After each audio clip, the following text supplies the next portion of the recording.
the city of St. Louis, you're listening to the Don't Push Pause podcast with your hosts, Justin Johnson and Lindsay Reber.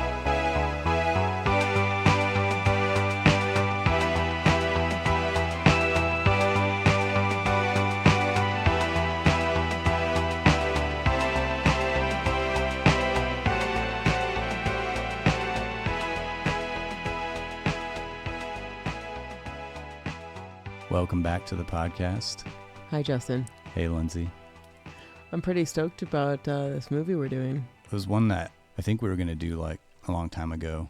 Mm-hmm. And then I had read that it's always on the top 10 list of movies that you can't watch or talk about anymore. Because it's offensive. Because they're so offensive. and so we just like put it out of our minds and we're like, well, we're not going to do that movie. But then on a rewatch, I was like, man, this is a really great movie. We got to talk about this movie. Yeah, that's a load. No, we're going to be discussing 1988's Heathers. It just had its 30th anniversary, like recently. I saw that they were doing some like screenings with some of the cast and stuff recently. In school screenings? They showing it in classes Not now? in classes. Oh, man. Heathers. There are so many one-liners in this movie. Not even one-liners, just full-on conversations that you are impossible to remake. And maybe teen comedies now try to, have their own lingo. I'd kind of forgotten how quotable this movie is. Don't be such a coos. That word just makes me giggle. I don't know why. I can't help it. Such a good one. So much to talk about with this. I mean, we obviously will mention the things that do make it relatively offensive, I think, by today's standards, which we needed new standards in this freaking world. So I'm glad that new standards exist. And we occasionally, films that we do, have bumps in the road. You can't smooth them out. They're in the movie, but we will address it. Yeah. And we'll do the same for this film. But I think this film has a lot more to offer, than a lot of movies from the 80s. And I don't know if I'd go as far as say satire, but more like biting look at what goes on in high schools, trying to fit in and trying to do something that you're forced to do for 4 years and fit in. There's definitely a lot of things in this movie that were really cutting edge and razor sharp, and they really exposed a lot of things that go on in high schools while also making an entertaining film. I just don't think very many movies did that, this time. For its time, it was very self-aware. So, you have the popular kids, when they're confronted with something, being able to explain, like, why I get away with things because I'm popular, and I'm popular for this reason and this reason, whatever. And this, to me, this movie was the antithesis of like the John Hughes high school movies. Yes. And I love those movies, and I'm glad that they exist. And I do think that they show an honest portrayal of high school, but those movies, I think, were a lot more softer. Yeah, and they were like high school. They were more charming. Where this pillows, movie on a bed of this pillows. movie really shows like the ugly side of high school, and it is not afraid to dig in. I mean, which I feel is the reason why this movie. We'll get into it. Why it's still cutting and why it still matters. Yeah, why today. it still matters. Yeah. So we'll talk about that. We'll talk about the cast, who I think are excellent. Talk about the director, Michael Lehmann, writer Daniel Waters. Mm-hmm. We'll talk about a lot of the themes in this movie and why it's so relevant. Was it 30 years since it came out? 30 years later. We'll probably hit on how it's influenced other teen comedies to come after it. And where it's super obvious that other movies have drawn off of Heathers. And after our Heathers talk, we'll go to our picks of the week. I connected mine to Heathers via director Michael Lehmann. His next film that he did after Heathers was Meet the Applegates, which came out in 1991. Also took place in Ohio and also was sort of this commentary on this sort of upper middle class, suburban, teens and parents and interactions. Yeah. Cool. I've never seen that movie, and I'm really looking forward to hearing about it. I did do a little bit of research on it, but I'm looking forward to you talking about it. I kind of went the connecting it to Heathers route of also like high school kid in a upper class white family that is pretty elitist and part of a specific social standing. And this is 1989's Society. This is It's a weird one. It's a movie I'm excited to watch again after you talk about it. I should have brought it over tonight. I've only seen it once, and that's when you showed it, and I had never heard of the movie, and it packs a wallop. It sure does. It was a big deal overseas, and people loved it overseas, and then it came out here, and people couldn't have cared less. I can see how that anything that has like copious amounts of nudity always does well overseas, and in American society, even though porn is $1 billion industry, you put nudity in like just like a regular standard film, and people like freak out. No, we'll take smoking in movies, but no nudity, thank you. So those are our picks of the week. As always, we'll round things out with our Murray moment. But before we go to our first clip from Heathers, and this is probably going to be the toughest movie that we've ever done, where I'm trying to find like the perfect clip, because there's just so many scenes that I love. Could you give us a summary on what Heathers is about? Yes, I can. So Heathers mainly focuses on Veronica Sawyer, who's grown really tired of being a part of the social elite group of popular girls, all named Heather except for her. She's desperate to find a way to break out of this group, and when she falls for this new kid in school who also happens to be a psychopath, he helps her figure a way out. Veronica may not have planned on becoming a murderer or assisting in murder, but her boyfriend JD really couldn't care less, which results in this snowball effect of murders that they frame as suicides. It's a supremely dark one, and I'm really looking forward to talking about it. Thank you. We'll go to the first clip, and then we'll jump right into this discussion on Heathers. Let's do it. You were nothing before you met me. You were playing Barbies with Betty Finn. You were a bluebird. You were a brownie. You were a Girl Scout cookie. I got you into a Remington party. What's my thanks? It's on a hallway carpet. I got paid in puke. Lick it up, baby. Lick it up. Monday morning, your history. I'll tell everyone about tonight. Transfer to Washington. Transfer to Jefferson. No one at Westerberg's gonna let you play their reindeer games. So just to give you a little bit more setup for the movie, or how the movie plays out, Winona Ryder and Christian Slater, who's her psychopathic boyfriend, like I said, they, murder people and then stage it as a suicide. So this happens a couple times. It happens with the main Heather, to kind of free Winona Ryder from the group.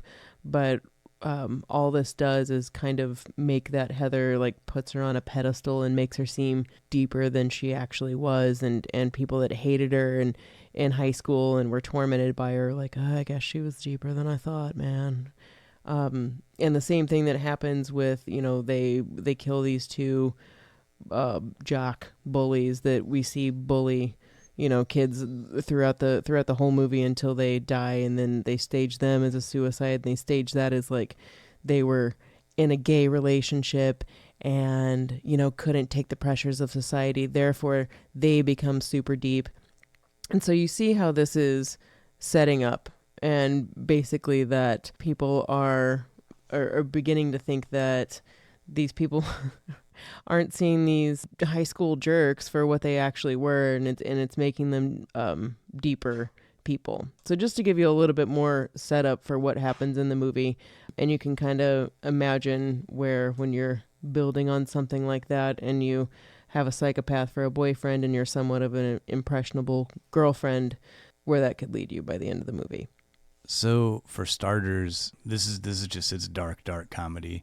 And, I think like dark comedies can turn people off because they're usually not juxtaposed with like enough relevance, enough like real truth.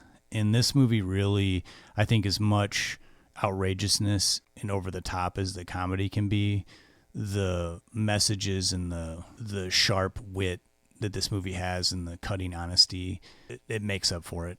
I think the darker you go with comedy, you risk just being a spiteful movie and just kind of like filled with just negativity. And I don't feel like it, I mean, for as many terrible things that happen in Heathers, I've never felt like it's a spiteful or, I don't know, mean-spirited type of movie. There's plenty of mean-spirited people in it, but I feel like, I mean, that's intentional because there's a lot of mean-spirited people in high school. And also with that, I mean, aside from it being a movie and obviously not reality, I feel like the high school experience in Heathers is, especially for the time, very close to what it was, especially showing, you know, how kids are bullied and kind of how they're treated. And like I said before, the inner workings of what people actually think come out. And maybe that doesn't really happen in real life. You know, you think these terrible thoughts inside, but you don't say them generally. But in Heathers, they come out. For instance, one scene in the movie that kind of illustrates this is further in the movie where we've had some murders that happen that are posed as suicides, and suicide has become the fashionable like thing to kind of rally around, and it's almost like it's kind of being promoted is like because all the popular kids are doing it, right? So Martha Dump Truck, I feel terrible even saying that, but I mean, like, that's what she's referred to in the movie. But she actually does go to kill herself, and it's not like a murder type of thing. She goes to actually kills herself, and she fails at it. And one of the Heathers who's played by Shannon Doherty, comes to Veronica, who's played by Winona Ryder, and says, "Oh my God, did you hear? Martha Dump Truck totally tried to buy the farm." Just another case of one of the loser kids trying to imitate the popular ones. And it's like that right there is totally the inner workings of a person like that in high school. It's just like, you don't really say that. And I feel like Heathers does an awesome job of illustrating those feelings that happen in your head. Well, yeah, and I think the character that you bring up, the Martha Dunstock character, she's sort of utilized like multiple times in this movie, I think, to show how either humane or nasty some of the lead characters can be. And I think one of those scenes, it's like the first where we kind of see there's the push and pull of Veronica's character when they're in that cafeteria and the Heathers want to pull the prank on Martha Dunstock with the forging of the note from to give to one of the football players. You know, they're like, we need you to fake this note. Yeah. You know, in Martha Dump Truck's handwriting, and Veronica says to Heather, I don't have anything against Martha Dunstock, but she actually says her name. Yeah. But then Heather's like, well, you don't have anything for her either. And then Veronica goes through with it and writes the note, you know, and she doesn't relish in the aftermath of this girl being embarrassed, you know, but at the same time, she goes through with it, you know, but she does have this, they all have this self-awareness. I mean, they all see where they are in the pecking order of like high school. And I think that is something that is realistic and unrealistic with the movie Heathers. Like, I don't know in high school that people are that self-aware of their popularity or, you know what I mean? But this again is like this sort of like stretched out satirical version of it. You know, it's like, you know, showing you the extreme version of all these scenarios to get to the truth. And also talk about things that people don't want to talk about. You know, they don't want to get that intense. And there's definitely some scenes in this that make me, you know, that are tough to watch because I'm like, God, it was just like that. You know? Yeah, totally uncomfortable. You know, the reason that I always felt that Veronica kind of retained who she was for like she retains who you know who she is as a person, but she's able to be. But she goes along with things. And I feel like that we're introduced to that by seeing her go along with, you know, like bullying tactics that the Heathers do to other people, and she goes along with it. I feel like that sets us up for us being able to accept that Veronica's going along with her psychotic boyfriend and kind of choosing to ignore the fact that she kind of knows that he's like looking to murder these people, but she's like choosing to kind of ignore it like it's not really happening, but she knows full well what's going to happen. Right.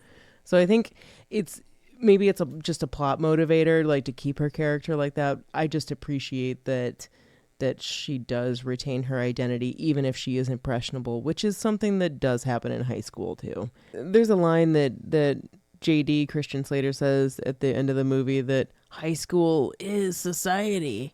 And when I was rewatching that, I forgot that he said that. And I've always had this notion in my head that high school is kind of like a microcosm for society.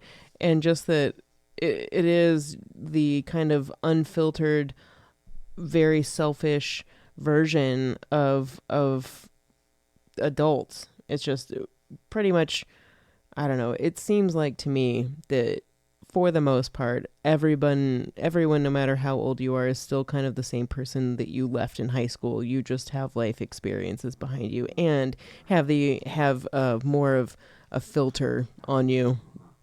Yeah, I definitely think it makes up those formative years where you're learning to interchange and intersect in society and sort of developing who you are, your personality. It becomes stronger. Well, let's stop there. We'll go to a clip. We didn't get into the things that are frowned upon in this movie today, so we'll get into that, and we'll also talk a little bit about the cast and the writer-director when we come back. Dear Diary, my teen angst bullshit has a body count. The most popular people in school are dead. Everybody's sad, but it's a weird kind of sad. Suicide gave Heather depth, Kurt a soul, Ram a brain. I don't know what it's given me, but I've got no control over myself when I'm with JD. Are we going to prom or to hell? I said this a little bit in the beginning, but yeah, I've seen Heathers on several lists of top 10 movies that just don't play well today. That generally these are comedies, and generally the consensus is that a lot of elements in the film come off more offensive today than they do funny or entertaining. I've come upon these lists because we screen movies in the backyard every summer, and occasionally I'll look at a title and it's like, can I still show this movie? You know what I mean? It's like, should I show this movie in the backyard? And then like, there's tons of lists now, and you Google it, and usually they're from the 80s, and they're just like movies that just don't play well anymore. And some of them I agree, like there's just no getting around it. But Heathers is one that always makes that list. And there certainly are a lot of things that go on in this movie that are definitely problematic. I think watching it by today's standards, like we've got the fat shaming, homophobia, sex pressuring, eating disorders.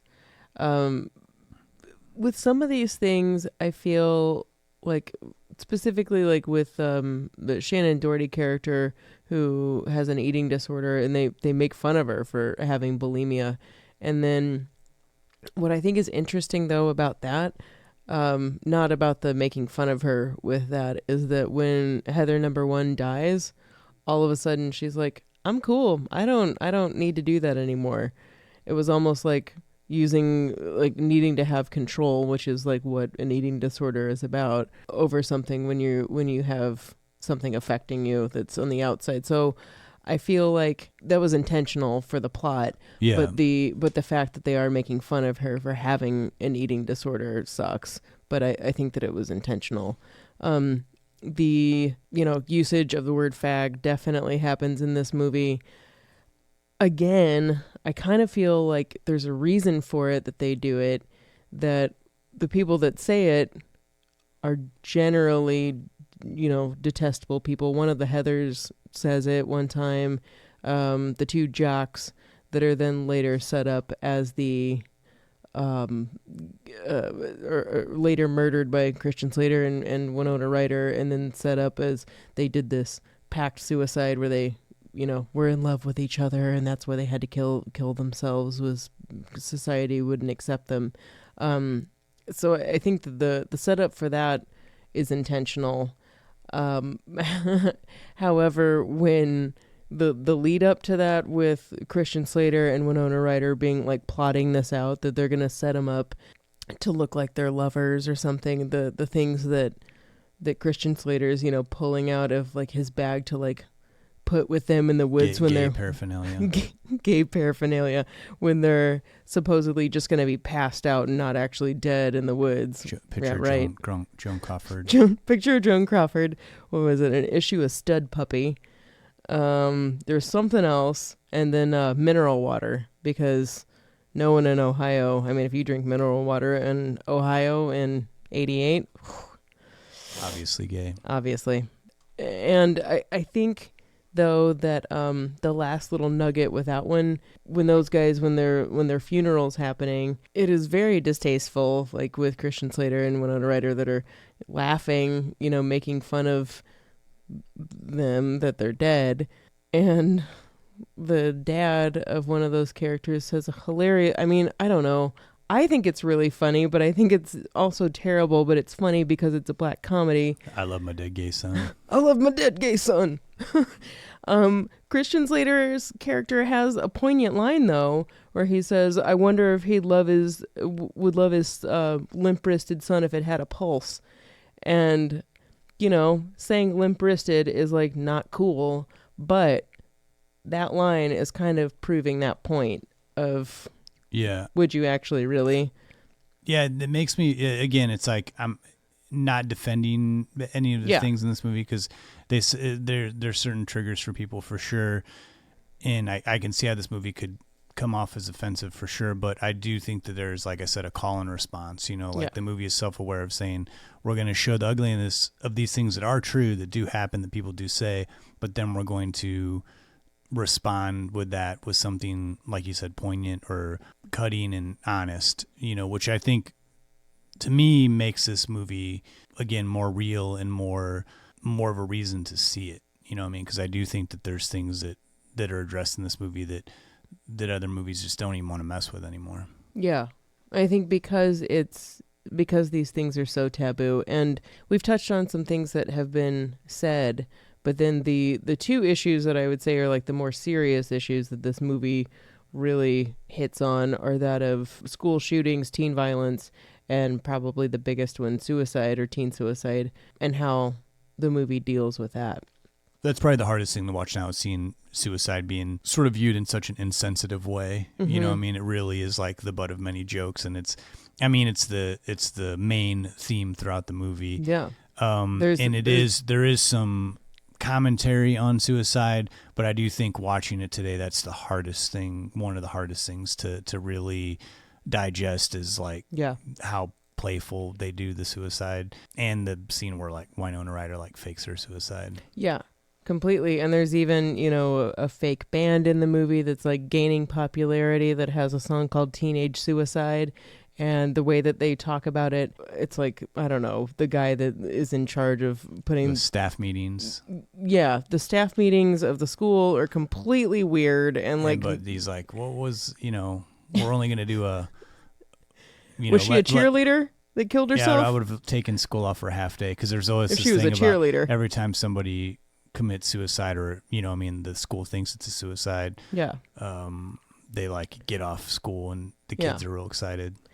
This movie does hit on something that is, however it deals with suicide, I feel like the way that it deals with death in high school is pretty interesting and real in some ways, in that the staff feels like they don't know how to deal with it. They either deal with it in an inappropriate way or completely hands off and are just like, I don't know what to do. Everything's wrong. I feel like a lot of other people have had a similar experience to what happens in Heathers when there is a death in high school, that there sometimes I don't want to come off like a jerk, but this happens in the movie where someone dies and then everyone's like super sad about it. That people that weren't even friends with them, people that hated them, are somehow affected by it.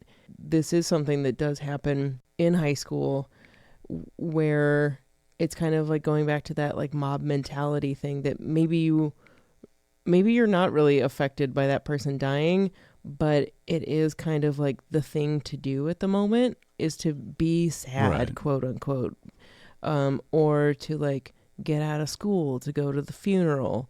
I feel kind of like a jerk saying that, but I feel like that's a real thing that happens. Yeah, and it is a real thing. But I think that the suicide portion of the movie plays a little different now than it did in 1988. They're kind of questioning why people are doing it. But I think in the 80s, and this is the thing in the 80s, like mental illness wasn't taken serious. There wasn't a lot of discussion about it. There wasn't a lot of education about it. And it's not addressed in this movie whatsoever. I mean, they're just, people are like committing suicide and they're just like, oh, they must be doing it. So it's becoming this trend. And that's the only part of this movie that didn't have the commentary where the other portions of the, these sort of taboo subjects are these subjects that are triggers now. But again, it's still, I think that it showed that the pressures of high school and how the willingness to fit in, you'll do anything to, how that can be very isolating and have a negative effect on your well-being. Yeah. But that's the only thing in this movie I think just wasn't really, they just kind of only scratched the surface. And again, like mental illness isn't even really like brought up in the movie or even suggested by anybody that I can remember. I don't think so. Another thing too that is possibly even more taboo to talk about or uncomfortable than suicide nowadays would be like the fact that, kids are being shot on school premises, and a kid has a bomb strapped to her, is planning to blow up the school. These are things that are super relevant. And at the time, that was something that seemed so extreme that, I mean, maybe it had happened or something but it wasn't as commonplace. It definitely wasn't common. And in no way, I'll speak for you, possibly Justin, on this, but in no way are we saying that movies influence people to do things like that either. Yeah, I certainly feel like movies can be influential, but not are the cause of the violence in America. Well, let's go ahead and jump into our talk about the cast a little bit here. We obviously love Winona Ryder here at Don't Push Pause. One of our first few movies was Reality Bites. Yeah. So for her role in Heathers, from what I understand, she'd just come off the success of Beetlejuice and was just getting, every script under the sun for teenagers. And Heathers was the one that called to her, and her agent, all these people were telling her not to do this movie. Like, this is like too dark. That you came off of this big, huge studio movie. Like, you don't want to do Heathers. But she said, this is the only movie I want to do right now. When she was starting out in acting, she'd cut her hair really short and tried to go to public school. She was getting homeschooled, and then she tried to go back to public schools.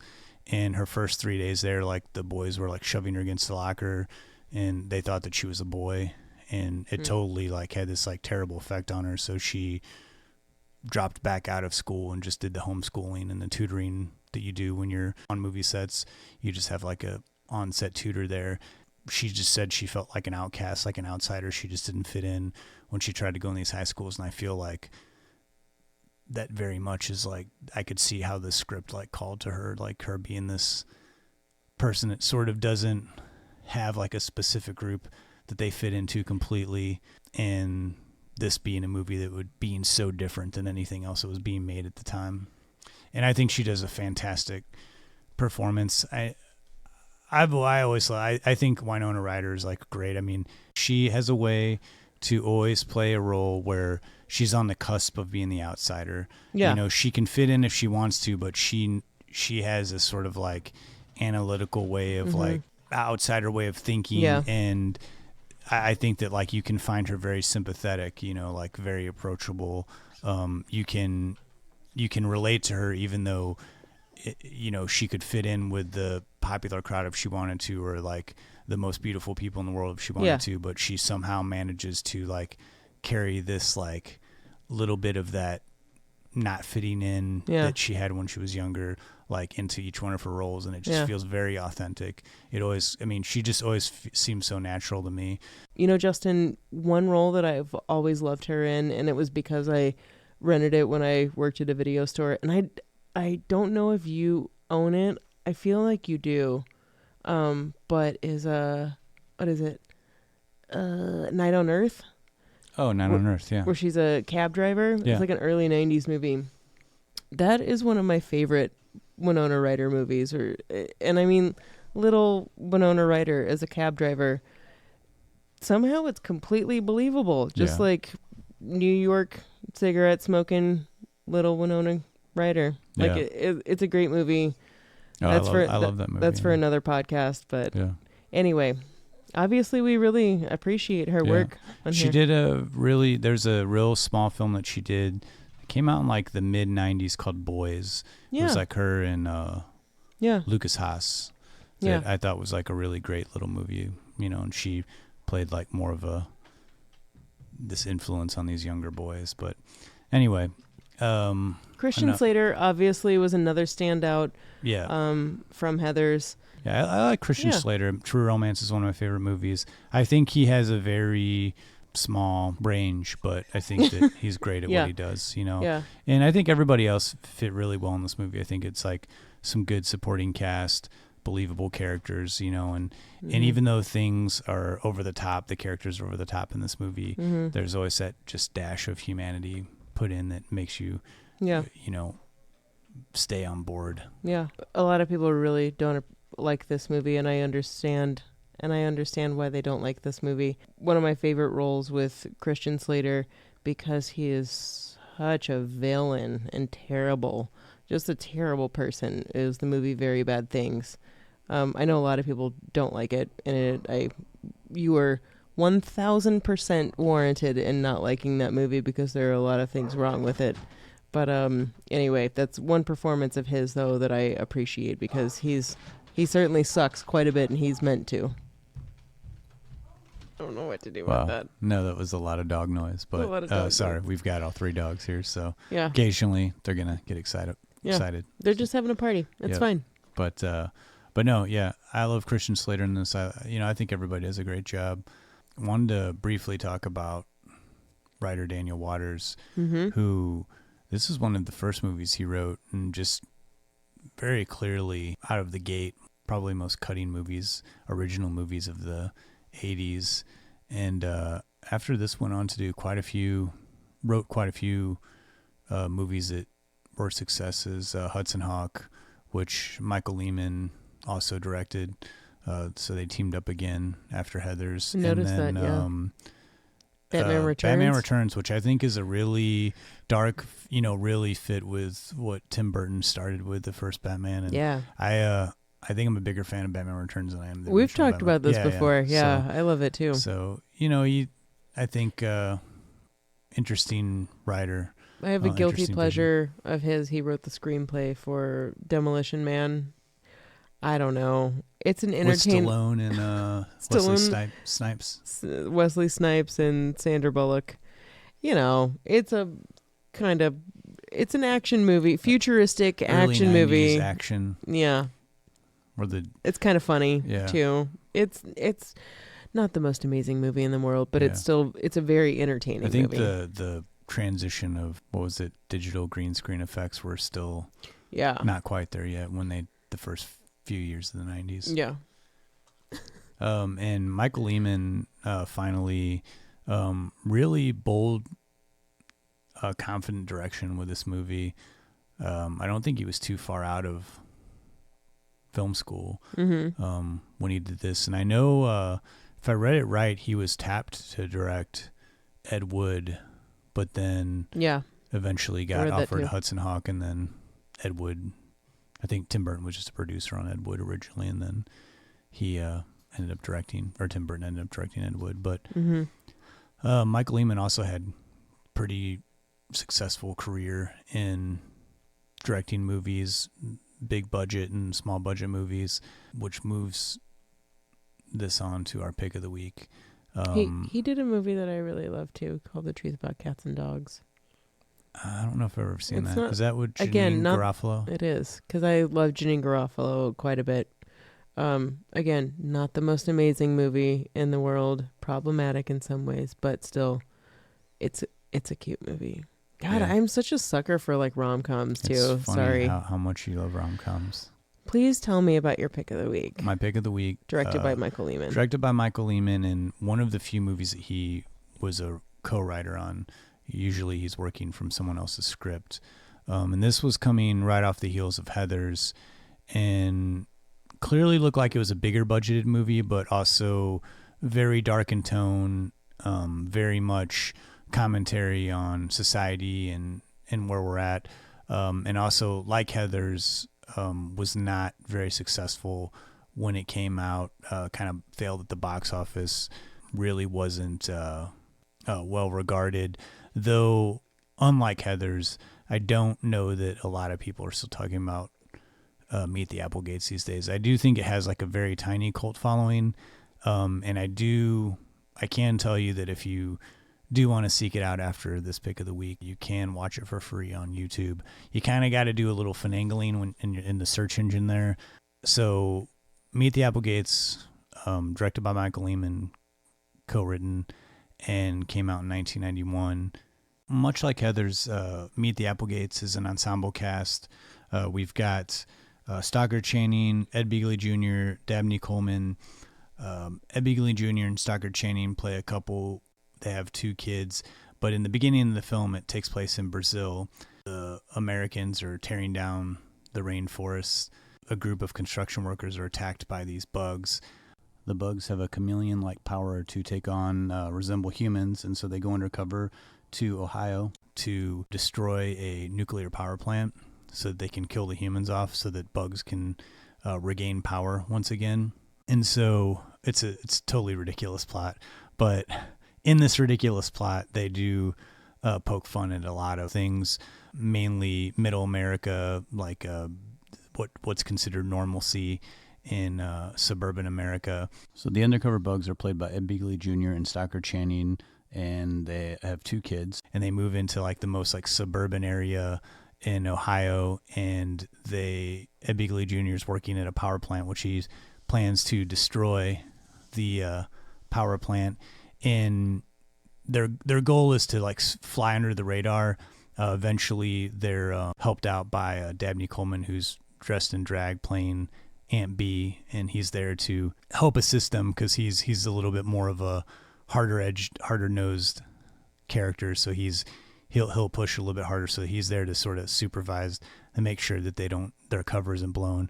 So there's several moments in the movie where their cover is almost blown, like the sun is getting stoned and he turns into a bug. And much like Heathers, that deals with dark and sexually aggressive characters, the daughter is almost raped by the neighborhood kid, but she then turns into a bug and ends up killing him to defend herself. So they have these moments where they are trying to hide who they are, but eventually they sort of become comfortable where they're at. They sort of get real in tune to the way suburban life is and kind of forget their mission a little bit along the way. And I think that's where this movie does sort of really show some of the humor. It's definitely not as straightforward funny as Heathers, and it's definitely not as cutting edge, but there is a lot there. This is a very unusual film. It's very strange. The cast is great. Ed Begley Jr. is just like, this is one of those roles that's just like tailor-made for like what he does, and that's just sort of this like normalcy going on, but there's just like this weird layer there that's just like not quite right. Almost like somebody where you meet somebody and they're so nice, you're just like, man, you're like so nice. It's like, I feel like we're having such a pleasant time, but then I feel like at the end of this night, you're just going to like slit my throat because no one can be this pleasant. And he just has that pleasant demeanor. And there's a lot of humor involved in their next door neighbor is for his profession, he is a bug exterminator. So there's a scene where they're all eating at this barbecue and he has this whistle that only bugs can hear. And so he's like blowing it. And so as the audience, we see they're trying to play it off like this sound isn't like just totally like blowing out their eardrums. So there's several moments like that in a movie where they're trying to hide who they are, and there's a lot of humorous fish out of water moments going on there. The movie does sort of kind of go downhill a little bit. They just kind of take this whole plot where they're gonna blow up the nuclear power plant too far, and eventually it ties itself together okay. And overall, it's like, it's not a laugh out loud movie, but I think it is off kilter if you're into movies that are a little bit out of the ordinary, a little bit subversive, a little bit strange. I definitely think it's up your alley. It's a movie that's never been released on DVD, and it's kind of hard to even find a VHS these days. But like I said, you can access it via YouTube for free. And the version that's up on YouTube is not great, but it's still, you can tell what's going on, and the sound quality is like halfway decent. Sometimes you just gotta like take what you can get on those YouTube versions, because you want to watch the movie, just deal with the bad audio. It's fine. And I hope one day that this movie is, gets released in a format that is more accessible to people. Strangely enough, the other day this bar was showing. I mean, this is like so odd. I mean, I saw this after I picked Meet the Applegates, and I mean, this is like a movie I've never heard. A bar was playing it? I'd never heard anyone talk about Meet the Applegates, and this bar down the street from here was playing Meet the Applegates like the other night for free. Like they were like, "Come eat dinner and see this weird movie, Meet the Applegates." So I mean, there clearly is pockets of people. I think it has like a tiny cult following, very very tiny. But it was a movie for me that I saw a handful of times. It was just one of those movies that I remember renting it several times from like the grocery store and like seeing the poster when it came out. This was like 1991, where I would have just rented anything that came out that was new. I would have rented it. So and it was one of those movies that was like just weird enough when you're a kid. You're like, this is strange. I like it for some reason, So it wasn't one that was on TV like all the time, but it was one that was rentable. This was definitely like, I think a video rental catch on, not like a cable thing. Okay. I'm always curious about that. Yeah, I think that's where it got its viewership. Yeah, the little bit of research that I did on this, it definitely seems like there is a cult following for it. Well, what was your pick of the week? I didn't forget, but just for our audience viewers, in case they forgot.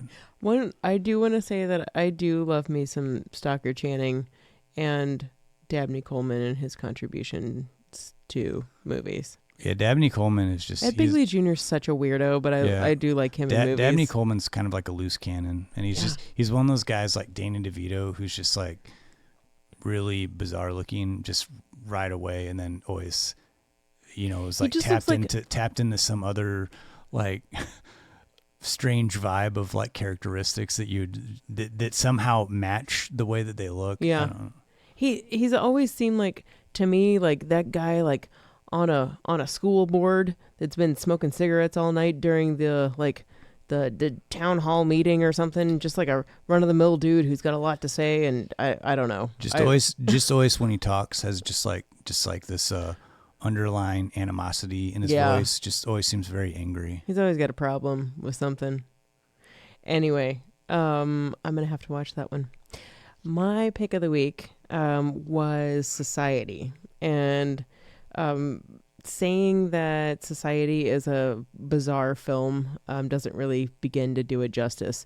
It's from the same creative mind and producer that brought us the legendary movie from 1985 called Reanimator. Society was Brian Yuzna's passion project and also directorial debut. To handle Society, you really have to abandon all sense of logic and kind of accept extreme paranoia as the norm. The story follows Billy, who's played by the hunky Billy Warlock from Days of Our Lives and Baywatch fame at the time. And Billy begins to uncover how he doesn't fit into his upper crust, white bread, elitist family or the, quote unquote society with whom they associate. So cults really bother me. It's always been something that just kind of rubs me the wrong way. Mob mentality things make me uncomfortable, because how are you supposed to face down a group of people who are so impassioned with a seriously distorted sense of reality? It bothers me. And the society in the movie Society is, you guessed it, a secret cult society. Well, the weirdness just keeps unfolding with this movie. Like, why are people coughing up hairballs? What exactly is shunting? Why does everyone keep telling Billy he's going to make a great contribution to society? And Billy's parents, are they having sex with his sister? I don't know. What's going on? Can Billy's sister contort her body? Why does one character say to him, "How do you like your tea? Cream, sugar, or would you like me to pee in it?" There are just so many bizarre moments that happen before the monumental, very well talked about final act of the film. It's really hard to know where to start with this movie. So what is it? What's the mystery? What's the big bad in this movie? Well, the upper echelon Los Angeles community is quite literally sucking the lifeblood out of the lower class. And not only that, but they have the ability to melt down into one giant orgy of a person blob. I don't know how else to say it. Who seem to be getting some type of sexual gratification out of it, as well as maybe ingesting each other and taking on physical characteristics, or have the capability to take on physical characteristics of someone that they ingest or absorb. Maybe that's better. Maybe it's more of an absorption thing. Anyway, the last 30 minutes of this movie is truly astonishing for its originality, creativity, and that there's no blood in any of these sequences. And this was done in order to get around ratings, because it was the way the ending of this movie, had there been blood involved, it would have been bad. I could see this movie never getting put out by anything. But by having the absence of blood and having it just like really weird and grotesque in the way that it is, I can see how it's skated by. It's not about gore. It's really just an amazing kind of surrealist, dreamlike quality display of practical effects. And don't worry, Billy makes it out alive, and his exit is nothing short of jaw-dropping and kind of really hilarious too. Brian Usna has said, and it is really obvious, that this film is inspired by Rosemary's Baby.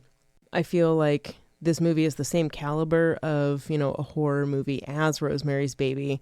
It's more of a mystery that leads you to this incredibly disturbing conclusion. And Society and Rosemary's Baby both confirm your paranoia. But then again, is it like really paranoia if these fears are actually out to get you? The obvious subtext of Society is about the wealthy profiting off the poor. And in the mid to late 80s, when this movie was being conceived, being super wealthy was a popular idea, although it was very unachievable. Some would even say that this was when the middle and lower class really started getting buried in America, and it was really the rich only seemed to be getting richer, lending to the inequality of wealth, which is still very true today. And to quote Society, "The rich have always sucked off the low-class scum like you." It's just one of the most obvious indications of this Brian Usna movie. Another thing to point out is the difference of acting that kind of happens in the movie with Billy. Like, Billy's on point. Like, he's a solid, believable, legit actor, but the rest of the cast seems really over the top and almost kind of unbelievable. But I think that this is intentional, and that the point is for them to seem disingenuous because they're covering for their weird orgy cult, right? So it sets you up to make you feel like you completely believe Billy, and that everyone is acting like a weirdo. So we know Billy's not hallucinating when he sees, is his sister contorting herself in the shower? He can't really tell. We know something's up even before these weird visuals like this begin.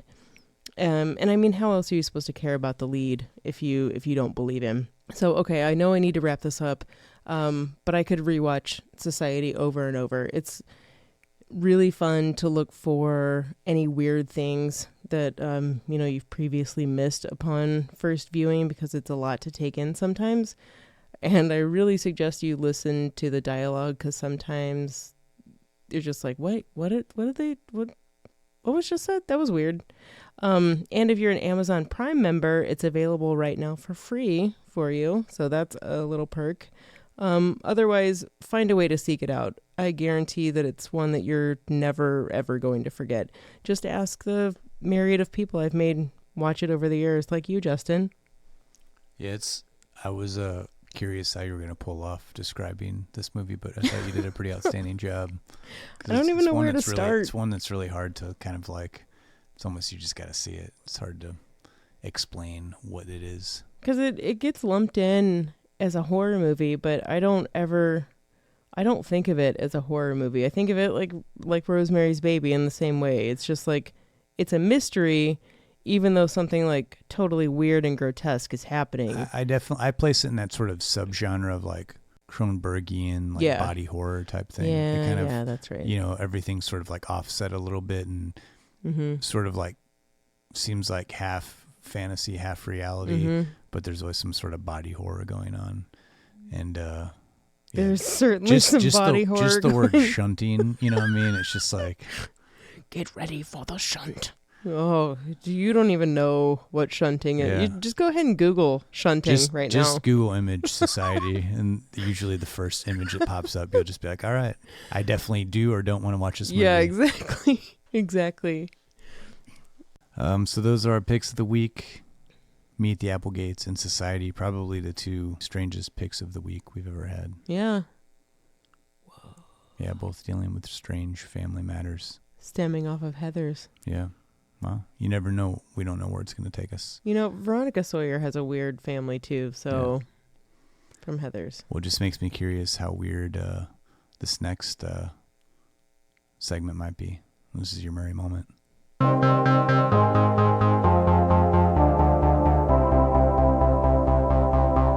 Chicks dig me because I rarely wear underwear, and when I do, it's usually something unusual. I think I need a root canal. I'm sure I need a long, slow root canal. You gonna come and shake my monkey tree again? Oh, what does that old queen know? She didn't even show.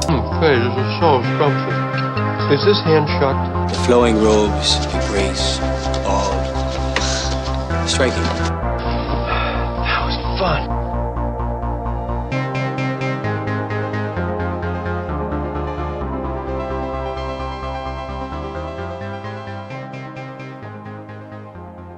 Justin, I wish I could have brought more weirdness to this one. But I kind of went a more serious route with this.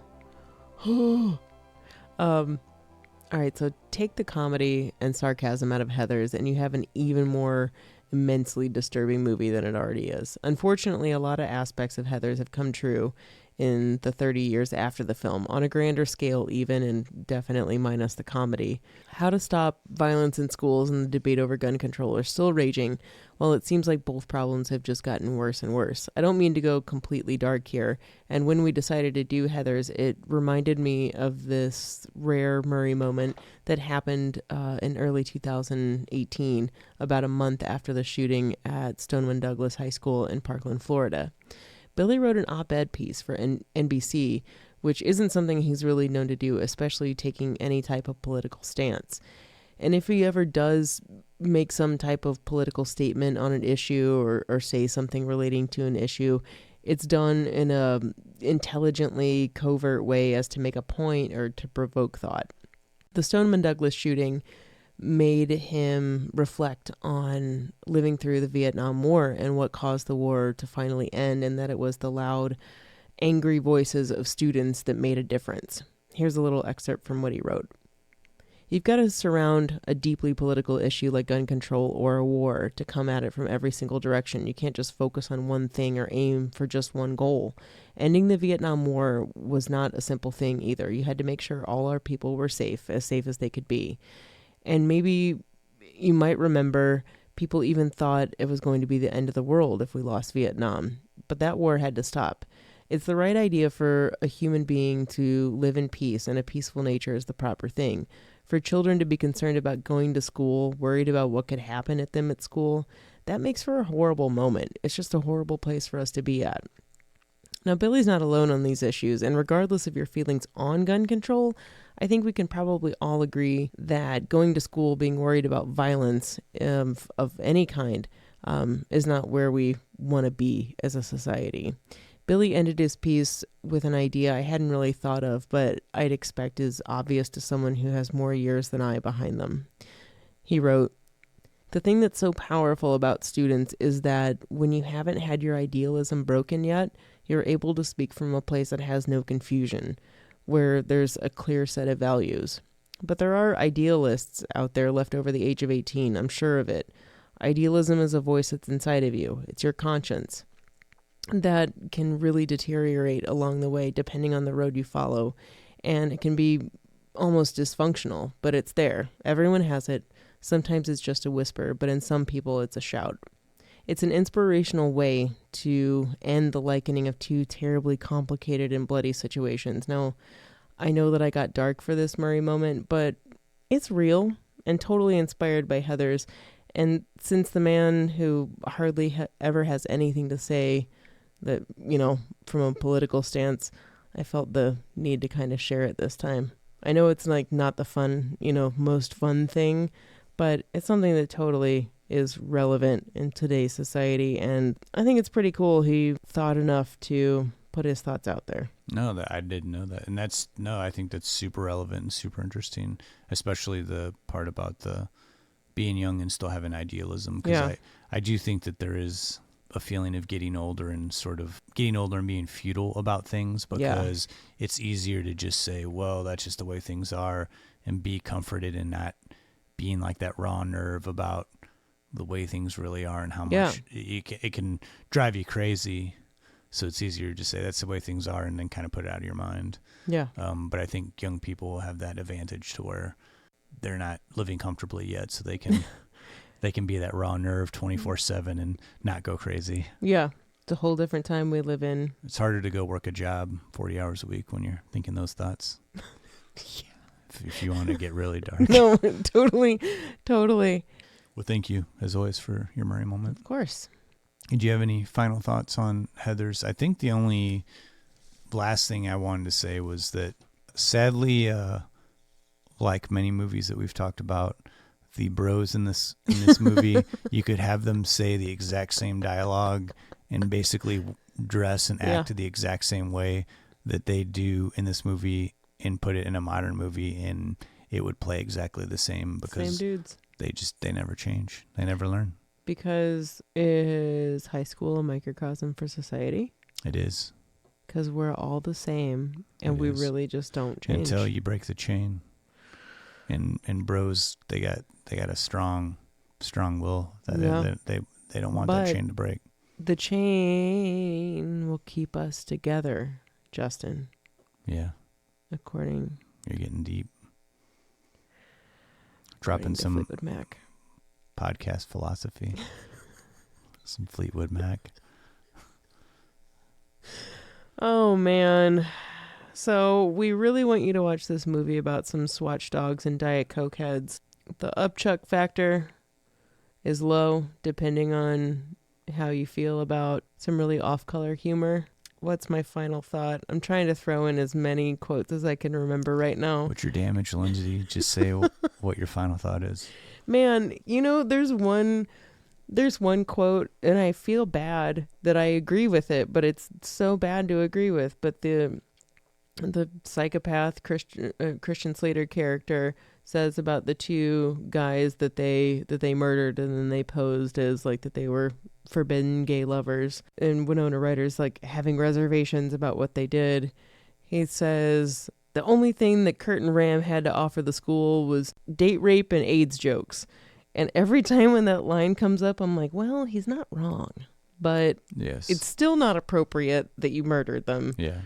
But it's like things like that stand out in the movie, where just these like little pokes at how we really feel inside, but this movie just says the things that we don't. Yeah, I definitely think as psychotic as his character is, it's sort of the end all point of his relentless, non-filtered way of speaking. I've got one final thing here. I'll end on this. The last time I watched one, this like a week ago. Yeah. And I don't think this scene ever played is wonderful to me and charming and sort of beautiful as it ever had before. And that's at the very end, the credits are starting to roll, and Veronica, right before the credits roll, Veronica asks Martha Dunstock, who's in a wheelchair from her failed suicide attempt, and she says, do you want to rent some videos, and hang out tonight? And she's like, I'd really like that.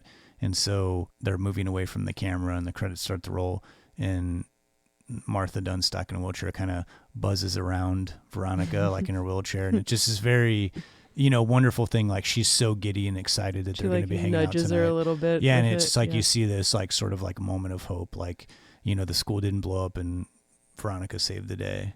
But it's a very subtle thing that I didn't pick up on before. But I think it's like a fantastic way to end the movie. It really is. I forgot about that, and same thing. I was emotionally affected by that moment. It was like, okay, we're wiser and we're doing the right thing. Yeah. So that wraps up Heathers for you.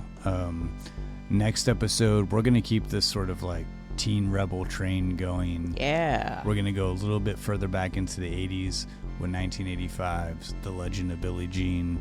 This is one we've wanted to do for a while. Yeah. We actually kind of reached out on Instagram to see if anybody knew. It was a while back, yeah. Yeah, it was a while back, but what the hell if anyone knew what this movie was, and it was one of our biggest responses. So there's definitely an audience for this movie. I didn't realize it had kind of grown into the cult film that it has, but we kind of excited to talk about this one, and we thought it'd be a nice pairing, sort of back to back with Heathers. Man, I just was listening to Pat Benatar's Invincible last night and thinking about Billie Jean. But so that's coming up for you, Legend of Billie Jean. If you want to reach us on social media, Don't Push Pause Podcast on Instagram and Facebook, or you can find us on our website at don'tpushpausepodcast.com. Until next time, I'm Justin Johnson. And I'm Lindsay Reber. Thanks so much for listening.